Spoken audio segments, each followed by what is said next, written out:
Bonjour à toutes et bonjour à tous dans le Seigneur Jésus-Christ. Donc, courte exhortation aujourd'hui, un rappel sur la parole, toujours inspiré du Saint-Esprit et non pas de nous-mêmes, mais que cela vienne toujours du Seigneur Jésus-Christ. Donc, j'espère que vous allez bien, vous et votre famille, vos proches, que Dieu vous accompagne. Alors, ce matin, je me suis réveillée d'une longue sieste d'ailleurs, et j'étais vraiment, j'ai posé des questions au Seigneur, en méditant sur la vie, l'évangélisation, et le Seigneur m'a poussé à parler et à vraiment nous exhorter, à m'exhorter moi-même sur certains passages que lui-même a donnés, de ne pas, sur l'évangélisation, de comment est-ce que ces choses-là se font. Ma question était celle que j'ai posée au Seigneur. Seigneur, comment les gens font, par exemple, s'ils sont tout seuls dans un pays, il n'y a pas de chrétiens, ou dans un lieu, dans une ville, ils ne connaissent pas d'église et tout ça, comment est-ce qu'ils font? Comment est-ce qu'ils font pour rester dans la foi, pour la communion fraternelle, tout ça? Et le Seigneur m'a dit, mais j'ai eu une pensée tout de suite qui m'a montré que cet homme-là qui a reçu la lumière va évangéliser d'autres. Et la Bible dit que là, 2 ou 3 sont réunis en son nom, il est au milieu d'eux. Donc ça veut dire que ce n'est pas important d'être dans une très grande assemblée pour que Dieu soit établi. Non, c'est 2 ou 3. Il est là au milieu d'eux s'ils sont réunis en son nom. Donc 2 ou 3, ça peut être ta famille, tout comme ça peut être des frères et sœurs, par exemple, que tu as évangélisés, qui veulent prier avec toi, ou des gens qui sont avec toi. Et c'est ça, être en son nom, c'est ça. Vraiment, c'est ça. Dans Matthieu 18, 20, il est écrit « Car là où 2 ou 3 sont rassemblés en mon nom, je suis là au milieu d'eux. » Ça veut dire que Dieu, en fait, ne regarde pas le nombre de gens pour être présent. Dieu regarde vraiment votre cœur, votre sincérité de cœur. Et il veut que vous vous rassembliez en son nom. On ne se rassemble pas au nom d'un homme. On ne se rassemble pas au nom d'un autre homme, si ce n'est que Jésus-Christ en tant qu'homme, en tant que 100% homme, 100% Dieu. Vous avez compris ce que je veux dire, parce que Jésus-Christ est Dieu. Mais on ne se rassemble pas au nom d'un homme. On ne se rassemble pas à cause d'un pasteur. On ne se rassemble pas à cause d'un frère qui nous a demandé de venir. On ne se rassemble pas parce que maman ou papa nous a demandé de venir. On se rassemble au nom du Seigneur. La Bible dit bien, là où 2 ou 3 sont rassemblés en mon nom, je suis là au milieu d'eux. Ça veut dire que Dieu vient au milieu des gens qui viennent en son nom. Et parfois, on voit des épisodes ou des réunions de prière ou des cultes de prière qui sont catastrophiques. Pourquoi? Où il n'y a pas l'Esprit de Dieu, ça se ressent. Pourquoi? Parce que les gens viennent en l'intérêt de quelque chose, l'intérêt d'un homme, et qui ne viennent plus au nom de Dieu. Ils ne viennent plus au nom du Seigneur Jésus-Christ, ils viennent au nom des hommes, ils viennent au nom du pasteur, de la prédicatrice, du chantre, ils viennent parce qu'ils ont vu un beau frère, on vient parce qu'on a vu une belle sœur, on vient parce que on veut montrer aux gens comment on est habillé, par exemple, on vient pour montrer notre foi, on vient pour montrer notre zèle, entre guillemets par notre foi, mais notre zèle, on vient pour démontrer par orgueil, on vient parce que par toutes sortes de prétextes, mais on ne vient pas au nom du Seigneur Jésus-Christ. Voilà pourquoi ces cœurs purs, on ne peut pas avoir un cœur pur sans regarder Jésus-Christ. Il y a des gens qui n'ont pas le cœur pur, ils n'ont pas le cœur tourné vers le Seigneur, et voilà pourquoi, quand ils s'assemblent, ça fait des brouhahas.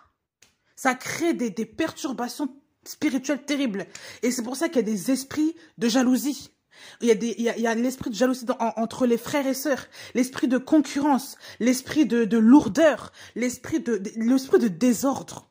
Pourquoi? Parce qu'on veut venir en fonction de nos intérêts. On veut venir en fonction de ce que nous, on a prévu de faire là, au milieu des gens, mais on ne vient pas en fonction de Jésus-Christ. On n'est pas rassemblé au nom de Jésus-Christ, on est rassemblé au nom d'un homme, au nom d'une structure, au nom d'un jour, le dimanche, parce que c'est le jour, soi-disant, du Seigneur. Est-ce que Dieu précise qu'il y a un jour pour lui, un jour qui ne l'est pas? Mais lisez bien votre Bible. Il y a beaucoup de gens qui veulent absolument s'associer avec les frères et sœurs. Tout ça pour prendre, comment dire, pour prendre l'apparence, pour prendre les gens captifs, les gens en otage. Et on les coince pendant 1 heure et on est là, on utilise la parole pour prêcher, pour verser sa connaissance dans la tête des gens. ou même pour accuser les gens entre eux, pour commencer à divulguer des choses, pour commencer à cracher sur les gens. Cracher de manière au sens figuré. On commence à critiquer les gens, on commence à accuser les gens, condamner les gens, disant que toi tu fais ça, tu fais ça, tu fais... Vraiment, c'est de la cacophonie. On ne vient pas au nom du Seigneur Jésus-Christ, on vient au nom de notre propre gloire. Et c'est là que le Seigneur ne peut pas se glorifier, parce qu'on n'a pas le cœur pur. Vous n'avez pas le cœur pur. C'est pour ça que beaucoup de gens aussi, quand ils viennent dans les assemblées, parfois ils sont détruits, ils sont meurtris, et quand ils s'en vont, eh bien ils sont pires qu'avant. Ils sont pires qu'avant. Parce qu'ils n'ont pas la révélation du Seigneur. Quand vous voyez dans une assemblée, vous les frères et sœurs qui voulaient vraiment prier le Seigneur, qui voulaient être sincères avec Dieu. Déjà, de un, ne venez pas en fonction de vos intérêts, venez en fonction de l'intérêt du Seigneur Jésus-Christ, que le Seigneur soit glorifié d'abord lui. Parce qu'on ne prend pas la gloire d'un homme, on ne prend pas la gloire de Dieu plutôt. À Dieu, lui, soit toute la gloire, l'adoration, la louange, la puissance, toutes ces choses. On n'a pas à se montrer en fonction même de notre titre, de notre grade, on s'en fout. L'Esprit de Dieu n'est pas dedans. Dieu nous a dit d'être comme des enfants. Celui qui ne ressemble pas comme l'enfant, qui n'est pas comme l'enfant, qui ne devient pas comme cet enfant-là, n'héritera pas au royaume des cieux. Mais être aussi comme un enfant, c'est être aussi humble. Parfois, c'est savoir juste écouter, se faire petit. Il y a des gens qui ne pensent qu'à parler dans les réunions d'église parce que eux, ils ont un titre, ils ont ça, et c'est pour montrer aussi la connaissance. Mais on s'en fiche. Parce que Dieu n'est pas dedans. La Bible vous dit aussi que la connaissance enfle, mais c'est l'amour qui édifie. L'amour édifie. Parfois, il faut savoir se taire, se faire petit. Il y a des gens qui oublient ça, le fait de se taire et de se faire petit. Les gens oublient souvent le fait qu'il faut aussi apprendre à s'asseoir et à regarder, à écouter, à penser, à méditer sur sa propre vie. Et sur ce que le Seigneur veut nous transmettre. Il y a des gens qui oublient cette place-là d'enfant. Mais nous sommes tous enfants de Dieu. Il n'y a pas un adolescent de Dieu, un adulte de Dieu. Nous sommes enfants de Dieu. Nous ne sommes pas je sais pas quoi, des plus grands que... Non, nous sommes enfants de Dieu. Et nous devons apprendre à nous soumettre les uns aux autres comme la parole nous le demande. Et nous soumettre, ça veut dire aussi respecter l'autre qui est en face de nous. Il y a des gens dans les réunions de prière, dans les réunions, les cellules de prière, ils se permettent d'accrocher les gens, ils se permettent de couper la parole aux gens, de contredire en live les autres. L'orgueil, la chair. Ou alors on reprend un verset parce que soi-disant le verset qui a été dit n'a pas été bien dit. Quand la personne fait vraiment une erreur, quand vraiment elle s'égare de la parole de Dieu, là, il faut dire non, la parole de Dieu dit ça. Mais quand à chaque fois que quelqu'un vient enseigner, vient parler, vient apporter une pierre à l'édifice, comme on dit, toi, tu viens et tu casses l'autre et tu rapportes autre chose et tu dis que non, le passage, il voulait dire ça et tu commences à prendre ça pour montrer que l'autre ne sait pas bien et que toi, tu sais plus. Ça, c'est l'orgueil. L'orgueil. La chair. Et les gens aiment demeurer dans ces habitudes-là. Parce qu'ils se sentent glorifiés à travers ça. Et ils se disent, la réunion de prière était bonne, mais non, tu as cassé l'autre. Entre-temps, tu n'as pas cherché à comprendre ce que l'autre voulait t'enseigner. Tu as cassé l'autre. Parce que tu es rempli d'orgueil, tu es rempli, la chair est présente. Et c'est là qu'on voit que le cœur n'est pas pur. Quand tu viens à une réunion de prière, que ton cœur soit pur. Viens au nom du Seigneur Jésus-Christ. Ne viens pas en ta propre gloire. Et ce n'est pas comme ça que Dieu fait les choses. Dieu peut vous surprendre. Dieu peut prendre la bouche d'un enfant pour commencer à parler de votre vie, à vous exposer, à parler de ce qu'il faut faire, de ce qu'il ne faut, même de ce qu'il ne faut pas faire. Dieu peut prendre la bouche d'un enfant, utiliser la bouche de ton enfant pour te parler. Toi qui es adulte, il faut savoir aussi écouter. Il y a des parents qui n'aiment pas écouter ce que l'enfant a à dire. Pourquoi? Parce que on pense que l'enfant, ça c'est l'orgueil, ça y est, il vient juste de se convertir. Non, parfois il faut écouter ce que l'enfant a à te dire. Même s'il a 12 ans, 10 ans, 11 ans. Plus que ça même, il faut entendre ce que ton enfant a à dire parce que c'est Dieu qui peut utiliser sa bouche pour te parler. Et il faut accepter ça.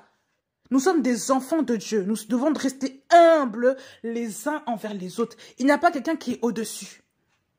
Même si ton titre le fait croire, mais il n'y a personne qui est au-dessus des gens. Il faut apprendre à se respecter entre frères et sœurs.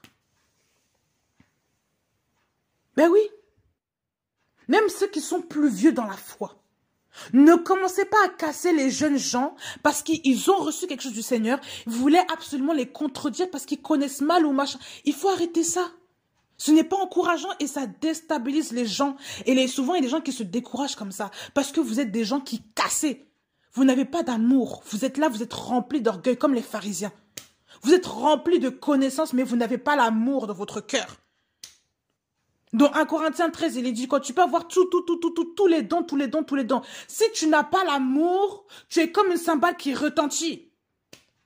Tu fais mal aux oreilles aux gens. Tu casses les gens.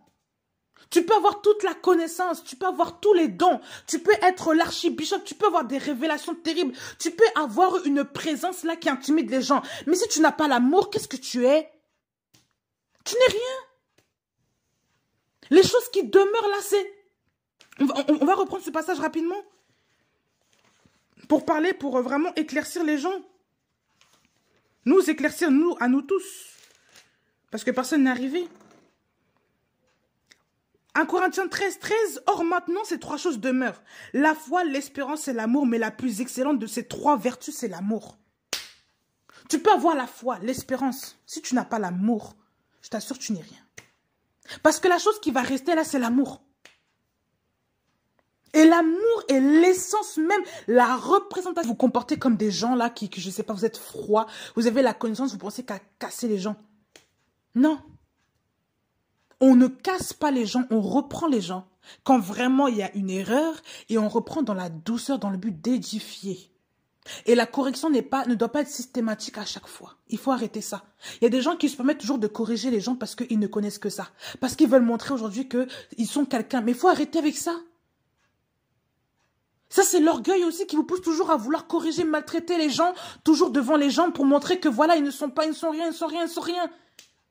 Mais oui, il faut apprendre à se détourner de ça. Il y a des Eliab spirituels.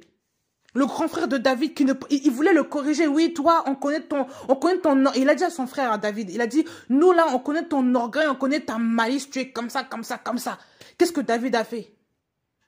Il s'est détourné de son frère Eliab. Il y a des Eliab spirituels. Il y a des gens qui ne pensent qu'à... Ils sont grands frères, oui. Ils ont la plus d'expérience dans la guerre, oui. Mais ils ne pensent qu'à corriger, rabaisser les gens.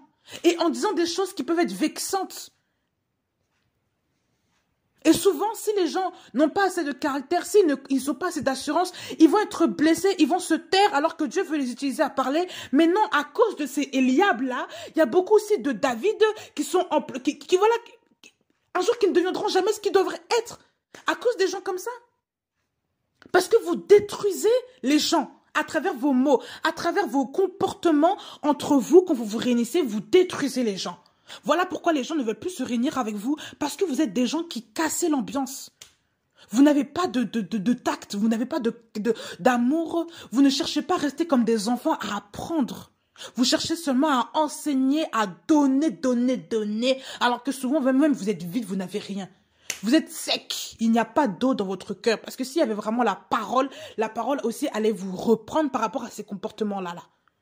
Et c'est là aussi qu'on voit que quelqu'un vraiment est charnel et quelqu'un qui ne l'est pas. Ça ne veut pas dire que tu as la parole de Dieu, que tu connais toute la parole, que tu es spirituel. Non.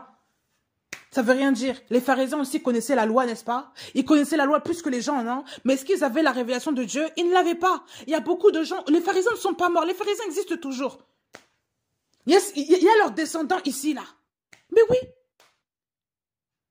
Les gens qui se lèvent, qui commencent toujours à vous critiquer, commencent toujours à vouloir faire... Ça, c'est l'esprit des pharisiens. Vous avez la connaissance, mais vous n'avez pas l'amour. Voilà pourquoi vous amusez toujours à détruire les frères et sœurs autour de vous. Pour montrer que vous avez la connaissance et qu'eux ne sont rien. Pour vous glorifier de vos propres choses. Voilà. Vous êtes perturbés spirituellement. Je vous le dis. Il faut avoir un cœur pur. La Bible dit aussi dans Matthieu 5. Bénissons ceux qui ont le cœur pur car ils verront Dieu. Ils verront Dieu. Voir Dieu là. Ce n'est pas donné à tout le monde. Et quand je dis voir Dieu, ça veut dire avoir sa révélation. Que Dieu se montre à vous. Que nous puissions voir Dieu à travers vous. Il y a des gens qui leur comportement ne change pas. On ne voit pas Dieu dans leur vie. On ne voit pas les miracles, la puissance de Dieu. Pourquoi? Parce qu'ils n'ont pas le cœur pur. Ils ont un cœur sali, un cœur de serpent. Ils ont un cœur tortueux, un cœur qui est sale. Vous êtes mélangés. Eh oui. Être dans la sanctification, ce n'est pas que le fait qu'on n'est pas dans la publicité, on n'est pas dans l'adultère, on n'écoute pas les chansons du monde, on ne vole pas, on ne triche pas, on ne ment pas, on ne fornique pas. Ce n'est pas ça. Ce n'est pas que ça. La sanctification aussi, c'est avoir le cœur qui est rempli de la parole plus que des choses de ce monde. Et à chaque fois qu'on sait quelque chose qui n'est pas de Dieu, on s'en sépare. C'est le fait de ne pas être mélangé. C'est ça, être pur, ne pas être mélangé. Avoir quelque chose de brut, d'original, une substance. Et pas plusieurs qui sont mélangées entre elles. Non, une seule. L'or, quand il est purifié, on enlève tous les détritus qu'il y a avec et on ne garde que de l'or. Et c'est là qu'est la valeur de l'or. Un or qui est trafiqué, sa valeur n'est pas authentique. Mais l'or qui est travaillé, sa valeur, il n'y a que de l'or dedans. La pureté, il faut émonder ça. Il y a des gens qui ne sont pas purs. On est là, on a l'orgueil, on mélange ça à la parole, on met ça, on fait une sorte de guaguasson, on donne ça aux gens et on pense que c'est ça. Et les gens pensent que c'est ça. Les gens pensent que c'est ça la parole. Alors que ça, c'est votre propre chair là qui anime ces choses-là. Ce n'est pas la parole de Dieu. Dieu a fait venir un petit enfant parmi les disciples du Seigneur. Il dit que si vous ne vous convertissez pas et vous ne devenez pas comme des enfants, là, vous n'entrerez pas au royaume des cieux. Il aurait pu se faire venir lui-même. Mais il a pris un enfant pour montrer que c'est comme ça, c'est l'attitude de l'enfant qu'il faut avoir. Mais beaucoup de gens n'ont pas l'attitude de l'enfant. Voilà pourquoi aujourd'hui, il y a des gens qui se perdent. On prend la parole comment dire, on prend la parole, la lettre là, la lettre, les écritures, comme une gloire personnelle pour se glorifier auprès des hommes, mais Dieu n'est pas dedans. Dieu n'est pas dedans. Et c'est en cela aussi qu'il faut reprendre les gens dans les assemblées. Quand vous êtes réunis entre vous, vous faites des cellules de prière entre vous. Il ne faut pas se glorifier d'avoir d'avoir plus de dons que les autres. Il faut recevoir avec un cœur humble. C'est quand vous êtes humble que vous recevez. Ce n'est pas quand vous êtes dur. Parce que quand la parole vient jusqu'à vous, il ne faut pas endurcir son cœur. Il faut ouvrir son cœur naturellement. Il ne faut pas avoir tout plein de choses dans son cœur et rejeter la parole. L'orgueil aussi, ça empêche aussi votre guérison. Ben oui, il y a des gens qui ont des problèmes terribles dans leur vie. Mais un frère qu'on t'a envoyé pouvait t'aider, pouvait t'enseigner. Il pouvait te donner quelque chose qui, spirituellement, qui est une nourriture spirituelle qui allait vraiment t'apporter de la force, qui allait t'apporter la guérison de ton âme. Mais toi, comme tu es orgueilleux, tu n'entends pas. Et toi, tu ne cherches qu'à contredire ce que le frère te dit, tu n'entends pas. Mais tu es dans l'erreur. Je te dis, tu es dans l'erreur. Et c'est comme ça que tu perdras ton âme. Parce que tu n'écoutes pas ce que le frère t'a dit. Même si le frère a 20 ans de moins que toi. Toi, tu en as peut-être, je ne sais pas combien de plus là. Tu as peut-être des années dans le Seigneur. Mais là, tu as un problème. Au lieu d'entendre juste ce que ce nouveau converti, ce que ce jeune homme ou cette jeune fille t'a dit, non, tu ne veux pas. Et tu es là, tu croules. Pourquoi? Parce que tu n'entends pas. Tu ne veux pas entendre. Parce que tes oreilles sont remplies. Tes oreilles sont bouchées. Tu n'entends pas. Il y a des gens qui ont des problèmes d'oreilles. Leur cœur est tellement engraissé. Comme les enfants d'Israël. Dieu disait, hein, quand ils entendent, mais ils ne comprennent pas. Tu leur parles bien qu'ils voient, mais ils ne voient pas. Ce sont des gens que tu peux leur dire tout. Ils ne voient pas. Pourquoi? Parce que leur cœur, regarde l'état de leur cœur. Leur cœur est engraissé. Et les gens souvent qui ont des cœurs qui, vraiment, il y a tellement de choses dedans, ils ne peuvent pas percevoir, ils ne peuvent pas recevoir la parole de Dieu et que cette parole-là porte du fruit, ils ne peuvent pas. Pourquoi? Parce que leur cœur n'est pas simple. Leur cœur n'est pas humble. Leur cœur est rempli de choses qui font que la semence du Seigneur s'étouffe. Eh oui! Il faut relire ce passage-là. Il y a des gens qui n'ont pas la connaissance de la parole de Dieu révélée. Ils ne connaissent pas Dieu révélé dans leur vie, mais ils connaissent que comment dire, la Torah, la lettre. Ils connaissent que la loi, mais ils ne connaissent pas Dieu révélé. Ils ne connaissent pas, ils ne voient pas Dieu. Ils ne connaissent pas la parole de Dieu. Ils ne connaissent pas Dieu.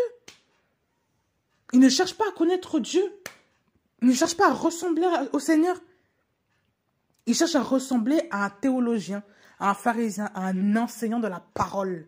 Voilà pourquoi souvent il y a des gens qui sur Internet mettent tellement les titres en avant. Ils mettent tellement leurs titres en avant pour montrer qu'ils sont arrivés, qu'ils sont quelqu'un. Mais ça, si tu n'as pas l'amour, tu n'es rien. C'est pour ça qu'il ne faut pas se glorifier de nos dons, de nos prophéties, de nos prédications. Il ne faut pas se glorifier de ça. Il faut jamais en arriver là. Parce que personne n'est arrivé. Considérez toujours comme des personnes, comme des enfants. Quand on sait qu'on est enfant, on doit toujours apprendre. Il faut toujours apprendre des autres. Apprendre chaque jour du Seigneur. Il faut toujours rester humble pour continuer à grandir, à croître. Mais quand nous ne sommes plus des enfants, on devient cassant, on devient dur et on devient insupportable parce qu'on ne cherche pas à grandir. Et quand Dieu nous voit ça, Dieu nous casse. C'est là que le brisement arrive. Si Dieu te fait grâce, il te brisera parce qu'il veut que tu grandisses. Il veut t'enseigner quelque chose. Mais s'il ne te brise pas, c'était que déjà, il y a des pharisiens. Hein, et je vous assure, les pharisiens ne sont pas morts. Les pharisiens existent toujours. Il y a les enfants des pharisiens ici. Mais oui, il y a les enfants des pharisiens dans beaucoup d'assemblées. Des gens qui se disent beaucoup connaître. Au lieu d'encourager même le petit qui commence à enseigner, à prêcher. Non, toi, tu le casses. Tu le diminues auprès des gens. Tu regardes sa vie de prière. Tu commences à épier sa vie pour le rabaisser. Pourquoi? Parce que tu es jaloux. Tu es jaloux de sa croissance. Je parle à quelqu'un. Tu es jaloux de la croissance de cet enfant, de ce jeune homme, de cette jeune fille, de ce jeune homme. Voilà pourquoi tu ne veux pas que cette personne-là avance. Donc, tu la casses en privé. Tu la casses devant les gens. Tu la reprends. Tu assimiles des choses à elle pour que cette personne-là arrête son ministère. Mais toi, tu es dans le péché. Tu es dans la dépravation. Tu fais des choses dans le secret. Tu penses que Dieu ne te voit pas? Dieu te voit, il révélera aussi tes erreurs devant les gens parce que tu veux casser l'enfant que Dieu est en train de construire, que Dieu est en train de faire venir jusqu'à toi. Tu veux casser le ministère des gens alors que toi-même tu es quelqu'un qui comment dire, il y a des gens, non, je sais pas. Tu es dans le faux. Il y a des gens à qui je m'adresse, il y a une personne à qui je m'adresse. Tu es dans le faux. Tu es dans la fornication, tu es dans l'impudicité, tu es dans le sexe. Et tu continues d'évangéliser, tu continues de prêcher. Mais sache que ce petit-là, un jour, Dieu va utiliser sa bouche aussi pour te dénoncer parce que tu fais des choses dans le secret que personne ne voit, mais Dieu te voit. Et de même que tu veux arrêter le ministère de cet enfant, de ce petit-là, parce que tu vois qu'il grandit, qu'il croise dans le Seigneur, Dieu aussi, de la même manière aussi, séchera tes racines et arrêtera aussi ton ministère de la même manière. Parce que tu es contre les élus de Dieu. Et on ne touche pas aux oins de Dieu. On ne touche pas aux élus de Dieu.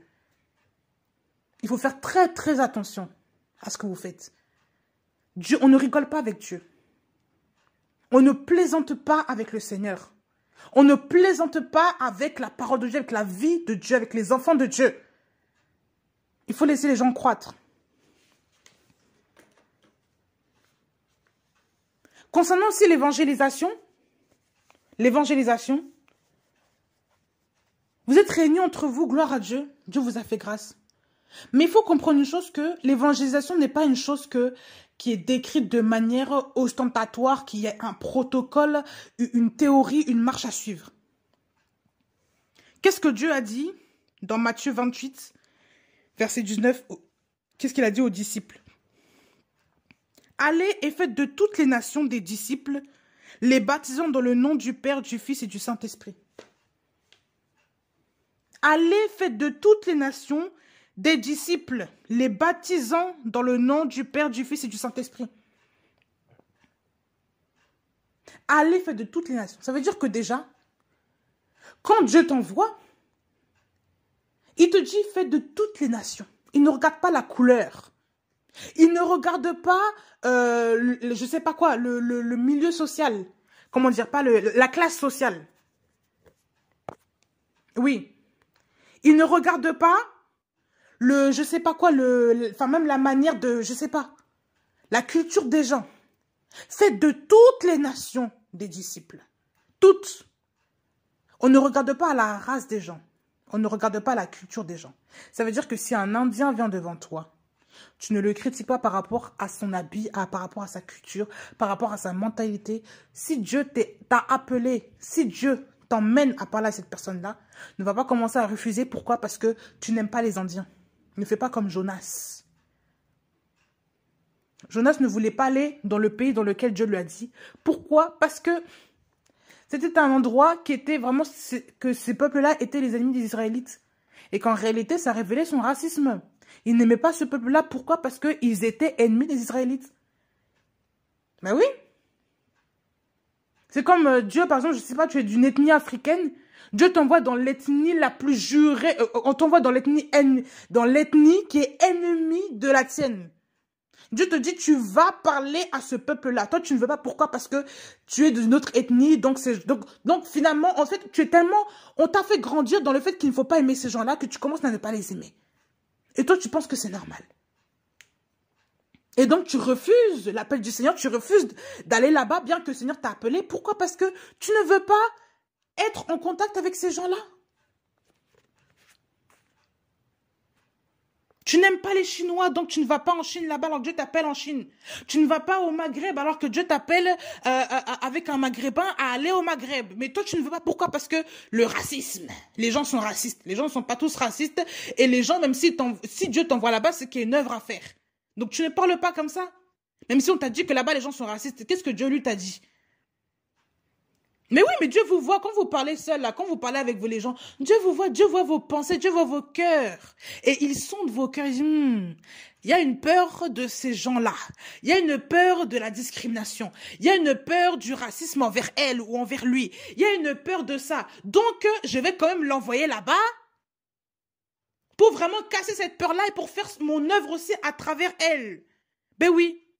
Dieu nous voit. Et quand il nous voit, il ne voit pas que physiquement, il voit aussi l'état de notre cœur, l'état de notre esprit. Il voit tout ça. Il fait un scanner et nous analyse parce qu'il sait qui nous sommes. Souvent, on pense qu'on est pur devant Dieu. On n'a pas le cœur pur. On a le cœur rempli de choses, de haine envers les uns les autres. Bah oui. On a un cœur rempli. On n'aime pas les autres. Mais on veut prêcher les gens. On veut prêcher. Mais on n'aime pas les autres. Alors que Dieu dit que allez, faites des nations. Faites de toutes les nations des disciples. Toutes. Ce n'est pas une personne, c'est toutes les nations. Mais vous êtes là, non, on traîne, on veut parler à des frères qui nous ressemblent. Parce qu'on se sent bien avec eux. Parce que ces gens-là nous comprennent. On parle qu'avec des gens qui comprennent notre langue. Et quand Dieu te pousse à apprendre une langue, tu ne veux pas. C'est pour ça que tu es effrayé dans ton appel. Pourquoi? Parce que si tu parlais cette langue-là, ce serait plus simple pour Dieu de t'envoyer. Mais toi-même, tu es un frein à ton propre ministère, à ton appel. Pourquoi? Parce que tu ne parles pas la langue qui t'a été donnée d'apprendre. Par égoïsme. Mais oui. Il faut aussi apprendre à se détacher de cette idéologie-là. De toujours regarder à soi-même. Je vais parler qu'en français parce que je ne dois apprendre que le français. Mais si Dieu t'apprend, il te dit d'apprendre le mandarin. Pour aller en Chine plus tard, il te prépare à l'avance. Il faut accepter. Si Dieu te dit, il faut apprendre, je ne sais pas quoi, une langue, peu importe. Et pas que les langues qu'on a apprises à l'école, d'autres langues même qui sont inconnues que tu n'as pas apprises. Parce que les langues apprises à l'école, ça peut être plus simple. Mais quand Dieu te dit, mais il faut que tu pratiques, il faut que tu apprennes, je ne sais pas, l'italien. Il faut que tu apprennes une autre langue que toi, tu ne connais pas, le russe ou peu importe. Parce que Dieu veut t'envoyer là-bas pour une œuvre. Toi, tu refuses. Mais tu auras des carences plus tard, tu ne pourras pas faire l'œuvre de Dieu correctement. Tu auras voilà, tu vas ramer pour rien. Tu vas ramer. Parce que tu n'écoutes pas. C'est ça. Quand Dieu vous envoie quelque part, il vous envoie dans un but. Il ne vous envoie pas comme ça. Même pour ta maison, tu veux déménager. Dieu peut prévoir aussi que tu es dans un pays qui est complètement, totalement étranger à ta culture de base pour que tu t'intègres à cette culture-là et pour que tu apprennes aussi à vraiment aimer ces gens et à développer vraiment l'amour des autres. Parce qu'il y a des gens qui pensent qu'ils ont l'amour des autres, mais quand ils vont dans un pays étranger, c'est là que tout leur cœur ressort. On voit que le mauvais comportement, là, c'est là qu'on se regarde. On se dit, mais c'était ça mon comportement, j'étais comme ça. Mais oui, mais c'est là qu'on voit que les gens sont racistes. C'est là qu'on se découvre haineux, raciste envers les gens. C'est là qu'on se découvre méchant. C'est là qu'on se découvre égoïste. C'est là qu'on se découvre un peu bizarre, alors que les gens sont normaux avec nous, mais nous, on est bizarre. Pourquoi? Parce qu'on est resté dans un milieu qui nous a enfermés et on pensait qu'on était bien alors qu'on n'était pas. Il faut que Dieu te transvase dans un autre endroit pour que tu puisses te découvrir et pour que tu puisses vraiment changer aussi ton caractère. Ben oui. On t'a dit que les Africains sont méchants. Toi, tu vas là-bas. Tu es là, tu restes chez toi, tu ne veux voir personne. Pourquoi? Parce qu'on t'a dit, que quelqu'un t'a dit que les Africains sont méchants. Alors que quand tu rencontres un Africain, il te dit bonjour avec un grand sourire. On t'a dit que là-bas, ils sont méchants, que voilà, ils sont comme ça, que les gens vont te tuer, ils kidnappent tout le monde. Et toi, tu es là, tu entends ça. Et tu acceptes ces pensées-là, ces pensées infructueuses-là. Tu les acceptes. Mais ça fait naître en toi aussi un caractère bizarre. Ça te fait passer pour quelqu'un qui n'aime pas les autres. Parce que tu t'es abreuvé d'une mauvaise source. Mais oui. Comme on vous raconte que les Chinois sont des mangeurs de chiens, là. Ça, c'est pas totalement vrai. Hein. Je suis désolée. Dans d'autres pays aussi du monde, les gens mangent du chien. Je vous le dis, en Afrique aussi, les gens mangent du chien. Ils mangent du chat, des trucs comme ça. Ils mangent des choses parfois un peu bizarres. Pour nous, les Européens ici, on entend ça. Ils mangent des trucs un peu spéciaux. Ce n'est pas que les Chinois qui mangent du chien. Bah oui. Il faut arrêter avec ces stéréotypes-là, là, comment dire, sur les nationalités. Il faut arrêter ça. Il y a des gens qui ont des gros problèmes d'intégration. Mais on veut toujours montrer que nous sommes les meilleurs, que nous sommes bien, que nous, tout va bien, nous aimons tout le monde. Mais quand on te met dans un pays qui est étranger, c'est là qu'on va voir vraiment qui es-tu, qui est ton espèce, là. C'est là qu'on va te voir. On va dire, mais elle est bizarre. Mais non, c'est parce que dans son pays, ils sont comme ça. Tu vas te découvrir bizarre aux yeux des gens. Et tu vas apprendre à aimer les gens correctement. Ah oui, ça veut dire que celui-là qui est disciple du Seigneur, il ne doit pas avoir ces stéréotypes-là sur les gens. On doit apprendre à se mélanger avec les gens pour commencer aussi à leur donner ce qu'il leur faut de la part du Seigneur correctement. Paul disait que quand j'étais avec les Juifs, j'étais Juif. Quand j'étais avec les Grecs, j'étais un Grec. Ça veut dire que je ne reste pas dans une identité qui m'est propre voilà, par orgueil ou pour montrer que voilà, je ne peux pas. Non. Il faut apprendre à s'intégrer même de manière effective avec les autres. Il faut être simple. Il ne faut pas commencer à adopter une casquette parce que toi, tu veux montrer que tu n'es pas d'ici, que tu n'es pas de chez eux, que tu es mieux éduquée, que tu es différente. Comme ici en Europe, on pense que nous, on est bien. Un Africain qui vient en Europe, il va dire les gens sont froids ici. Les gens sont froids, les gens ne sourient pas, il n'y a pas d'amour, il n'y a rien du tout. Mais nous, on pense que nous, on est normal. Parce qu'on a vu que ça. Tout le monde est normal. Tous les gens sont normaux ici, ben voilà. Alors qu'en réalité, vous avez un vrai problème de communication. Vous avez un vrai problème même pour dire bonjour. Il y a des gens qui ne disent pas bonjour et tout va bien. Mais oui, on ne se salue pas, on n'est pas affectueux. Mais tu vois, dans d'autres pays du tiers-monde, là on vous critique, eh ben, il y a beaucoup plus d'amour, beaucoup plus de chaleur, beaucoup plus d'accueil. Et pourtant, ce sont des gens qui ne sont pas forcément comme vous. Donc, il faut accepter les gens tels qu'ils sont. Et éviter de toujours rester entre vous alors qu'il y a d'autres frères que vous connaissez qui sont d'autres origines. Comme ils ne sont pas comme vous ne vous mélangez pas. Il ne faut pas faire ça. Ça ne veut pas dire que toi, tu es africain, que l'autre est blanc. Qu'il est blanc de souche. Qu'il ne peut pas être comme toi.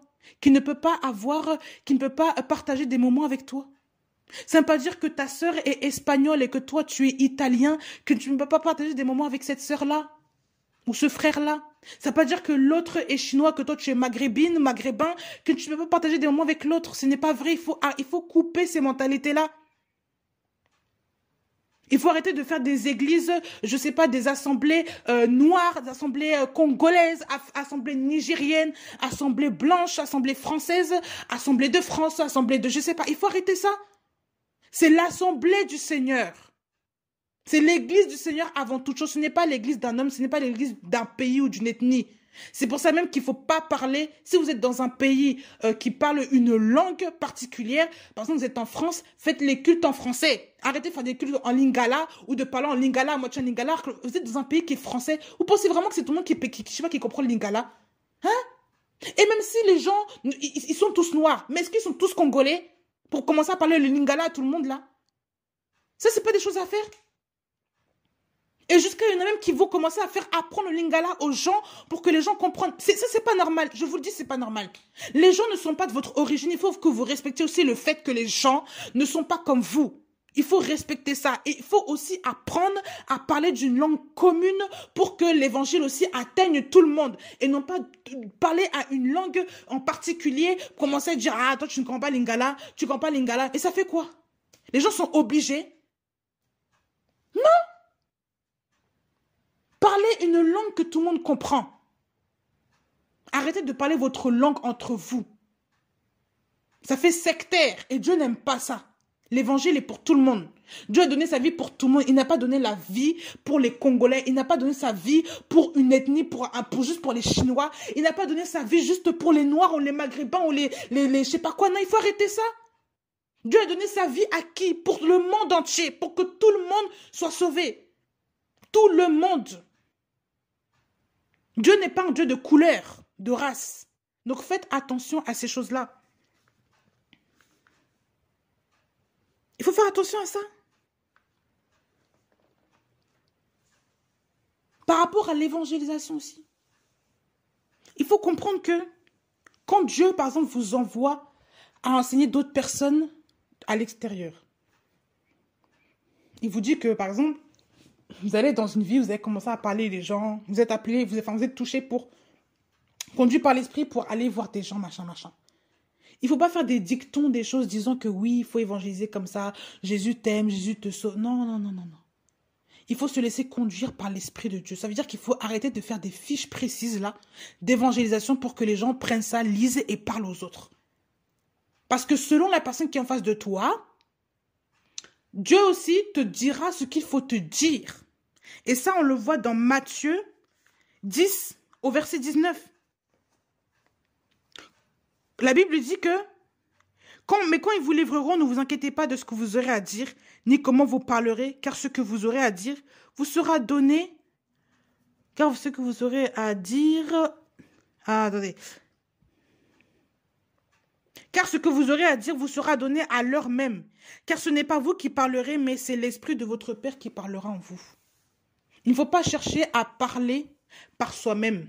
Il faut chercher seulement à ce que l'Esprit nous conduise. Et les choses se font naturellement. C'est pour ça qu'il ne faut pas insister sur le fait de parler d'une manière comme ça. Non. Il faut parler naturellement. Parce que le Seigneur sait ce qu'il faut à telle ou telle personne que vous allez évangéliser. Vous comprenez? Donc il faut rester simple dans le Seigneur. Il ne faut pas commencer à vouloir mettre des étiquettes sur vos visages et commencer à être décourageant. Il faut rester simple. Très simple. Amen. Donc c'était vraiment une courte exhortation. Je voulais finir là. Pour vous dire aussi que Jésus revient bientôt et que le plus important c'est d'enseigner que le royaume des cieux est proche et enseigner la repentance au peuple. Et le plus important n'est pas d'enseigner les principes, je sais pas, comment dire, l'argent, l'amour, le mariage. La meilleure des choses à faire, c'est d'enseigner ce que Dieu vous a dit, mais d'enseigner aussi la repentance. La repentance, le retour à la parole de Dieu, c'est vraiment ce que Dieu veut dans ces fins des temps. Dieu veut que chacun de nous nous convertissons au Seigneur Jésus-Christ et que nous restions enfants, que nous devenions des enfants. C'est très, très important que nous soyons toujours au pied du Père. Donc, soyez bénis au nom de Jésus, que le Seigneur vous encourage, que vous continuez à le craindre et qu'il vous donne toujours sa parole comme nourriture et que vous soyez toujours des enfants de Dieu. Soyez bénis au nom de Jésus.